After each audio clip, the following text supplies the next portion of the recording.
जय हिंद दोस्तों, स्वागत है आप सभी का study with M SPB channel पर। दोस्तों ये पॉलिटी से रिलेटेड वीडियो है।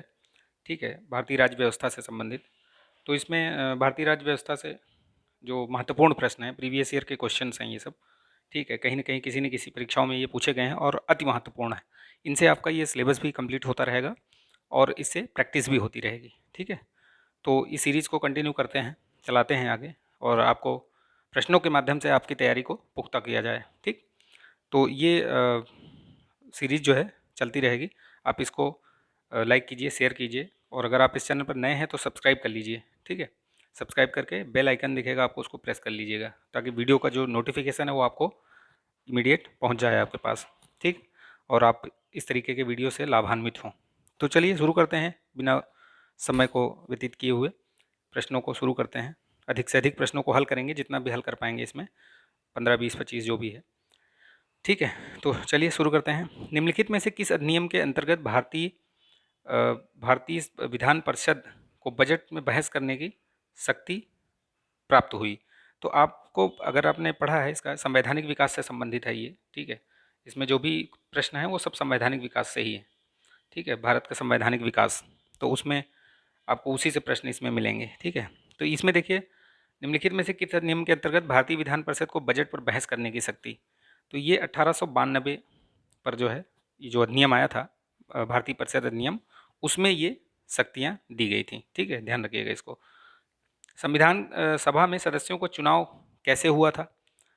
तो जो संविधान सभा में सदस्यों का चुनाव हुआ था वो कैसे हुआ था, किस प्रकार से हुआ था? तो वो प्रांतीय विधानसभाओं द्वारा हुआ था। ठीक है, प्रांतीय विधानसभाओं का चुनाव हुआ और वहाँ से चुनकर लोग आए। ठीक है, डायरेक्ट यहाँ पे नहीं चुने गए थे, वहाँ प्रांतीय विधानसभाओं में चुनाव हुआ और वहाँ से वो जनसंख्या के आधार पर जो है वो प्रति 10 लाख पर एक सीट एक व्यक्ति, जैसे अभी भी वही चलता है, तो वही नियम अपनाया गया था इसमें। ठीक है, देखिए इसको मैच करना है, तो मैच करने में देखिए आप इसको मैच कीजिए।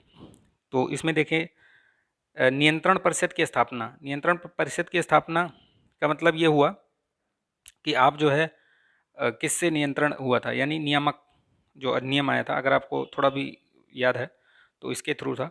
ठीक है, सर्वोच्च न्यायालय की स्थापना किसके माध्यम से हुई थी? तो ये जो है सर्वोच्च न्यायालय के एक मिनट माफ़ कीजिएगा इसको, एक इसमें देखिए, सर्वोच्च न्यायालय की स्थापना हुई थी ये इससे 1773 वाले से। ठीक है, याद रखना, ये जो रेगुलेटिंग एक्ट आया था उसके माध्यम से ये स्थापना हुई थी। ठीक, तो इसको जैसे भी आप, एक मिनट एक, ठीक है, तो देखिए ये नियंत्रण जो स्थापना हुई थी ये आपका जो है इसमें इससे हुआ था, पिट्स इंडिया एक्ट से, और सर्वोच्च न्यायालय की स्थापना इससे हुई थी। मिशनरियों को जो यहाँ पर कार्य करने की अनुमति मिली थी वो 1813 के उससे मिली थी। ठीक है, और गवर्नर जनरल में जो कानूनी विधि सदस्य की नियुक्ति हुई थी, विधि सदस्य कौन था? आपको याद होगा, वो मैकाले साहब थे। ठीक है, लॉर्ड मैकाले विधि सदस्य। तो याद रखिएगा इसका, इसके हिसाब से जो आंसर हुआ वो 2। ठीक है, निम्नलिखित में से किस अधिनियम में कलकत्ता में सर्वोच्च न्यायालय की स्थापना हुई थी? तो अभी जैसे ऊपर ही हमने बताया, ये रेगुलेटिंग एक्ट। ठीक है, केंद्र में द्वैत शासन, केंद्र में द्वैत शासन किस अधिनियम के अंतर्गत लाया गया? तो केंद्र में द्वैत शासन जो है वो भारत सरकार अधिनियम 1935 केंद्र में। उसके पहले जो था वो राज्यों में था, वो राज्यों में समाप्त करके केंद्र में ले आया। ठीक, 1935 में, 1919 के तहत वो किया गया था वहाँ पे, लेकिन इसको फिर वहाँ समाप्त करके, राज्यों में समाप्त करके इधर केंद्र में ला दिया गया। ठीक, कैबिनेट मिशन योजना के अंतर्गत संविधान निर्मात्री परिषद में प्रत्येक प्रांत को आवंटित सदस्य संख्या निर्धारित करने के लिए प्रतिनिधि कितनी जनसंख्या का अनुपात, अभी मैंने बताया था थोड़ी देर पहले आपको, तो ये 10 लाख, 10 लाख पे जो है एक प्रतिनिधि बताए गए थे। ठीक, 10 लाख की जनसंख्या पर एक। चलिए, निर्वाचित विधानसभा द्वारा सर्वप्रथम भारत के संविधान का निर्माण करने का प्रस्ताव किस किस उसके द्वारा दिया गया था? तो ये क्रिप्स मिशन में बोला गया था कि जो भारत का संविधान जो है वो निर्वाचित संविधान सभा द्वारा किया जाएगा निर्माण, ये क्रिप्स मिशन में बोला गया था। क्रिप्स मिशन कब आया था? क्रिप्स मिशन आया था 1942 में। ठीक है, याद रखिएगा इसको, असफल हो गया था ये। देखिए, भारत में उपनिवेशी शासन के संदर्भ में, भारत के उपनिवेशी शासन के संदर्भ में 1883 में इल्बर्ट बिल उद्देश्य क्या था? इल्बर्ट बिल का, इल्बर्ट बिल जो आया था उसका क्या उद्देश्य था? तो यहाँ ऑप्शन देख लीजिए आप। तो इसमें ऑप्शन में देखिए, जहाँ तक अदालतों की दांडिक का अधिकारिता का संबंध था, भारतीय तथा यूरोपीय लोगों को बराबरी पर रखा जाना, यही इसका उद्देश्य था। लेकिन ये इल्बर्ट विवाद हुआ, ठीक है, ये लॉर्ड इरविन के टाइम पे, तो आप समझिए कि इसको फिर हटा लिया गया, ठीक है। तो ये इरविन के टाइम पे नहीं, पे माफ़ कीजिएगा, ये लॉर्ड रिपिन के टाइम पे, सॉरी ये गलती से बोल दिया मैंने, ये लॉर्ड रिपिन के टाइम पे हुआ था, ठीक है। तो ध्यान रखिएगा इसको, ये जो विवाद हुआ था ये कई बार पूछा भी गया है, किसके टाइम पे हुआ था ये इल्बर्ट बिल विवाद, तो ये याद रखिएगा, ठीक है। चलिए, राष्ट्रपति के अध्यादेश निर्गत करने की जो शक्ति है वो किसके माध्यम से, जो अभी आपको देखने को मिलता है, तो वो है भारत सरकार अधिनियम 1935, ठीक है, याद रखना ये। बहुत सारे प्रावधान मैंने बताए हैं, जो पॉलिटी के जो मैंने लेक्चर, वो एम लक्ष्मीकांत की जो वीडियो सीरीज़ है उसमें मैंने संवैधानिक विकास में सारा डिटेल से बताया हुआ है। अगर आप उसको देख लेंगे तो ये सब प्रश्न आपको हल करने में बहुत ईजी लग रहा होगा, ठीक है। आप उसको एक बार देख लीजिए, अगर नहीं देखा है तो उसके बाद इसको देखिए तो और आनंद आएगा आपको।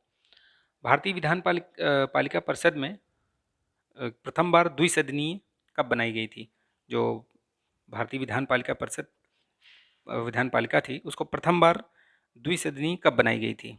तो देखिए 1919 के अधिनियम के द्वारा ये बनाया गया था ये, ठीक है। तो इसको ध्यान रखिएगा आप, 1919 के अधिनियम से, ठीक। चलिए आगे बढ़ते हैं। 1919 के भारत शासन अधिनियम में निम्नलिखित में से कौन सी प्रमुख विशेषताएं, तो बताना है आपको, आप उसको वीडियो को देख लीजिए, अब बहुत इंपॉर्टेंट है वो, ठीक है। वो सीरीज जो है उसमें शुरू के जो चैप्टर है उसमें से बहुत बार प्रश्न पूछा गया है, तो उसको आप देख लीजिए, अच्छे तरीके से समझ जाएंगे आप पूरा, ठीक है। इन प्रश्नों को हल करने में आपको बहुत आसानी होगी। तो देखिए इसमें क्या है, इसमें प्रांतों के कार्यकारिणी सरकार द्वैत शासन की व्यवस्था की गई, ये सही था, ठीक है। मुसलमानों के लिए पृथक सांप्रदायिक, अब यहीं पे जब आपने अगर थोड़ा सा भी उसको पढ़ा है तो आपको पता है कि ये मुसलमानों के लिए जो है 1909 का जो मिंटो मार्ले मिंटो वाला सुधार वो आया था अधिनियम, उसके तहत दिया गया था। तो यहीं से आप अपना एलिमिनेशन मेथड लगाइए कि दो जिसमें जिसमें है वो तो सब खत्म हो जाएगा, ठीक है। तो ये खत्म हो गया, बचा एक और ये ए और सी। तो अब देख लीजिए, तीसरा भी देख लीजिए, केंद्र द्वारा प्रांतों को विधायी शक्ति का हस्तांतरण किया गया, तो ये भी सही है। तो इसका मतलब ये सी, एक और तीन, उसका आंसर हो गया एक और तीन, ठीक है। भारत परिषद की समाप्ति किसके द्वारा हुई? तो जो भारत की परिषद हुई बनी थी जब ये 1935 का अधिनियम आया ना, उसके तहत इसको समाप्त कर दिया गया, ठीक है। भारत के संविधान का प्रारूप तैयार करने वाली संविधान सभा के सदस्यों को जो है किसके द्वारा नामित किया गया था? ठीक है, तो विभिन्न प्रांतों की जो विधानसभा उनके द्वारा इनको चुना गया था, ठीक है। चलिए आगे बढ़ते हैं। किस अधिनियम ने भारतवासियों को अपने देश के प्रशासन में कुछ हिस्सा लेना संभव बनाया? तो ये जो चार्टर एक्ट 1833 आया था ना, उसी में दिया गया था कि इनको भी शामिल किया जाए। पहली बार वो 3 लोगों को शामिल किया गया था, ठीक है। तो इसलिए वहीं से इसकी शुरुआत मानी जाती है, ठीक है। चलिए आगे बढ़ते हैं, नेक्स्ट क्वेश्चन देखते हैं। स्वतंत्र भारत की संविधान सभा के अध्यक्ष कौन थे? तो डॉक्टर राजेंद्र प्रसाद जी थे, ये तो पता होगा आपको, ठीक है। आगे चलकर यही हमारे प्रथम राष्ट्रपति भी बने, ठीक है, द्वितीय भी बने थे, यही दोबारा भी चुना गया था इन्हीं को। 1946 में निर्मित अंतरिम सरकार में कार्यपालक परिषद के उप सभापति कौन थे? तो देखो, कार्यपालक जो परिषद थी उसके जो ये कार्यपालक परिषद के जो सभापति थे, सभापति वो थे आपके ये क्या बोलते हैं उनको, लॉर्ड वेली, ये माउंटबेटन, ठीक है। लेकिन जो उपसभापति थे वो जवाहरलाल नेहरू।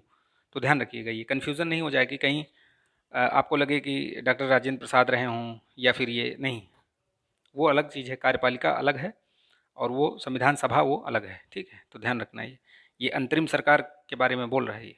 तो जैसे आज होता है कार्यपालिका का ये अध्यक्ष कौन होता है? सभापति। तो अभी पीएम हैं, तो उस समय भी यही थे, तो उस समय उपसभापति थे वो, मेन जो थे वो लॉर्ड ये थे माउंटबेटन साहब थे, ठीक है। तो चलिए आगे बढ़ते हैं। 1946 में, हाँ ये देख लिया हमने। संविधान सभा में चुने हुए स्थायी अध्यक्ष कौन थे? संविधान सभा के चुने हुए स्थायी अध्यक्ष, तो डॉक्टर राजेंद्र प्रसाद ही थे स्थायी अध्यक्ष। अस्थायी अध्यक्ष थे डॉक्टर सच्चिदानंद। इनको पहले बनाया गया था, इन्होंने जो पहले दिन 9 दिसंबर को बैठक हुई थी उसमें इनको बनाया गया था, लेकिन 11 दिसंबर को डॉक्टर राजेंद्र प्रसाद जी को चुन लिया गया था। ठीक है, तो वो सच्चिदानंद सिन्हा, ये अस्थायी भी पूछा जा सकता है कि अस्थायी सदस्य कौन थे, तो वो ध्यान रखिएगा।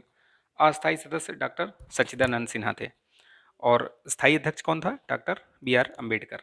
तो ध्यान रखिए दोनों। अखिल भारतीय महासंघ स्थापित करने का प्रावधान शामिल किया गया है, तो किस में शामिल किया गया था ये प्रावधान, महासंघ बनाने का प्रावधान जो है ये 1935 के अधिनियम में आया था, जो बना नहीं है। ठीक है, तो ये वैसे का वैसे ही रह गया।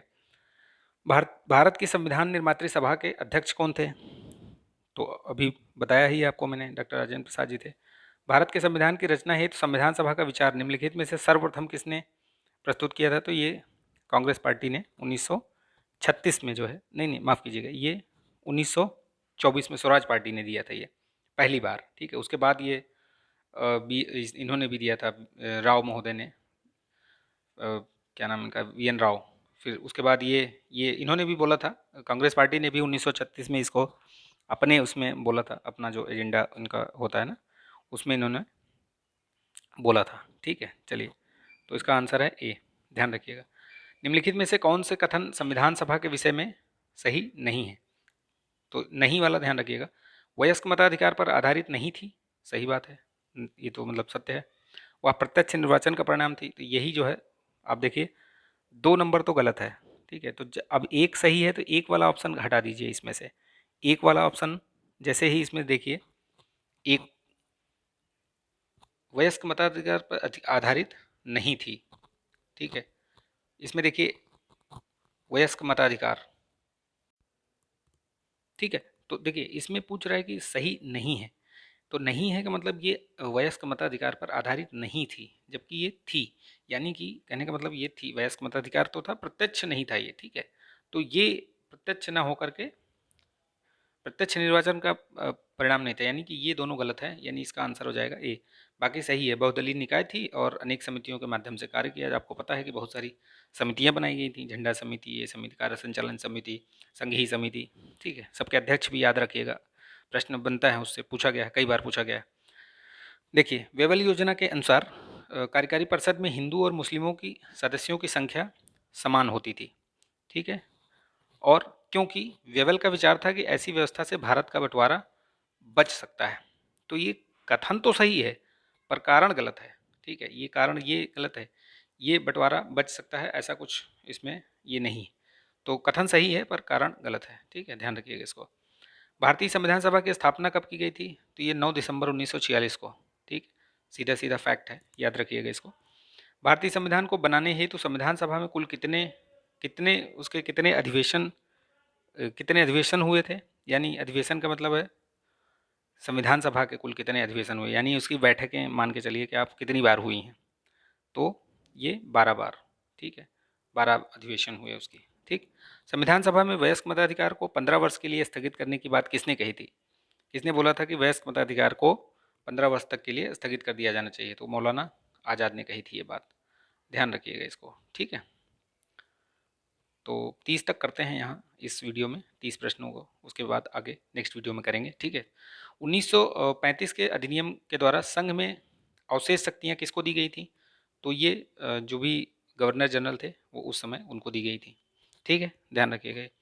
निम्नलिखित में से संविधान सभा की संघ विधान समिति का अध्यक्ष कौन था, तो ये अध्यक्ष जरूर ध्यान रखिएगा, जिन जिन समितियों के जो भी अध्यक्ष रहे हैं उनको याद रखिएगा। तो संविधान सभा के जो संघ से संबंधित जो है वो जवाहरलाल नेहरू थे। संघ से संबंधित जो भी प्रश्न होगा उसमें अधिकतर जगहों पर, एक आध कहीं हो सकता है छोड़ के, बाकी संघ जहाँ भी दिखे वो जवाहरलाल नेहरू ही रहेंगे वहाँ पे। ठीक है, 1935 के अधिनियम के तहत कराए गए विधानसभा चुनाव में किस राज्य में कांग्रेस ने पूर्ण बहुमत नहीं प्राप्त किया था, तो ये बंगाल ही था, बाकी सब जगह उन्होंने प्राप्त किया था बहुमत। ठीक, किस कानून के तहत वायसराय को अपनी कार्यकारिणी के सदस्यों की संख्या में वृद्धि करने का अधिकार दिया गया, तो ये 1861 का था, जिसमें कि वृद्धि करने का अधिकार दिया गया था उनको। ठीक है, याद रखिएगा इसको। वो आप इसके पहले जो मैंने वीडियो जो एम लक्ष्मीकांत की जो सीरीज है उसको आप ज़रूर देख लीजिए। ये सब बहुत आसानी से आप सारे प्रश्न जो है सॉल्व कर सकते हैं, कोई दिक्कत ही नहीं होगी आपको। निम्नलिखित में से कौन सा एक भारत शासन अधिनियम 1935 में स्वीकार किया हुआ महत्वपूर्ण और स्थायी अवयव नहीं है? तो स्थायी की बात हो रही है। तो इसमें जो सबसे बड़ी बात है कि 1935 में ये देश के लिए लिखित संविधान ऐसा कुछ उसमें बोला ही नहीं गया था। बाकी सब तो ठीक है, पहला ही जो है वो समझ में आ रहा है। ठीक है, तो 30 प्रश्न को रखते हैं। अगला जो करेंगे वो नेक्स्ट वीडियो में, आगे जो 31 से शुरू करेंगे। ठीक है, वीडियो छोटे छोटे रखते हैं, 25-30 क्वेश्चन डेली करेंगे तो बहुत सारा क्वेश्चंस हो जाएगा। जो भी कोई एग्ज़ाम आने वाला है तो उसके लिए आपको बहुत हेल्पफुल हो जाएगी। पूरा आपको एक पॉलिटी का एक क्वेश्चन बैंक तैयार हो जाएगा। ठीक है, तो अगर वीडियो आपको पसंद आया हो, अच्छा लगा हो तो प्लीज़ लाइक शेयर सब्सक्राइब कीजिए। ठीक है, मोटिवेशन मिलता है इससे। तो चलिए मिलते हैं नेक्स्ट वीडियो में, तब तक के लिए आप अपना ध्यान रखिए, स्वस्थ रहिए, मस्त रहिए, बिंदास रहिए। जय हिंद।